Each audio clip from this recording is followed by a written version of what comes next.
Vi griner helt vildt meget sammen, fordi at det er noget med at overgå hinanden i, hvor forfærdeligt man har det, og man har det meget, meget forfærdeligt, når man får kemoterapi. Så nu kan jeg faktisk lidt ligge, når jeg har det så dårligt, at tænke, hey, jeg har det værre end Josine. Ja. Og jeg kan ligge og tænke, når klokken er 3 om natten, og jeg står transsvedende ude på vores altan, splitterbar, så kan jeg tænke... Og kæft, hvor jeg ikke ser ud ligesom Josine. Nej, det siger jeg ikke. Men, altså, og det er det, man gider at høre på hinandens, fordi det kunne jo være, at hun kom med en ny historie i dag. Ja. Det gør jeg ikke. Nej! Vi synes, at vi har fået serveret en mission. Og der er jo ikke noget, der er så farligt som missionerende kvinder, men vi har pludselig opdaget, hvor frygteligt det er for kvinder at miste deres hår. Vi er ikke skaldede, fordi vi har kræft og er døende. Vi er skaldede, fordi at vi får kemoterapi. Vi er meget, meget flotte, når vi skal til kemo. Vi gør virkelig meget ud af det. Det er en af de måder, man ligesom kan holde sig lidt stærkt på.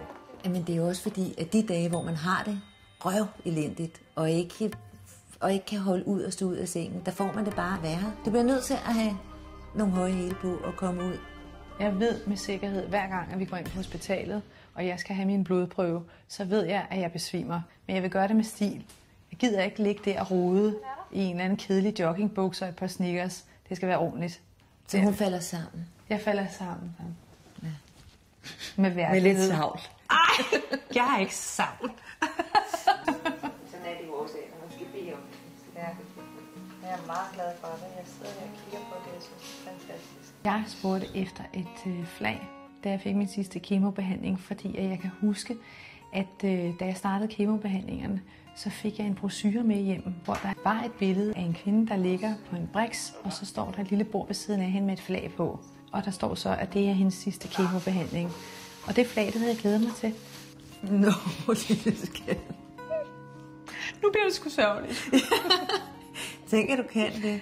Ja.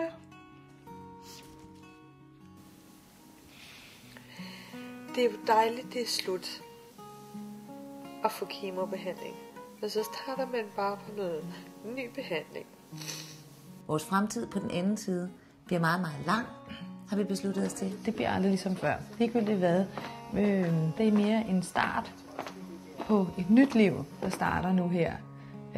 Frem for, at det er en slutning på noget, synes jeg.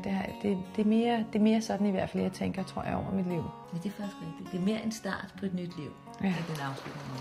Yes! Det er så dejligt.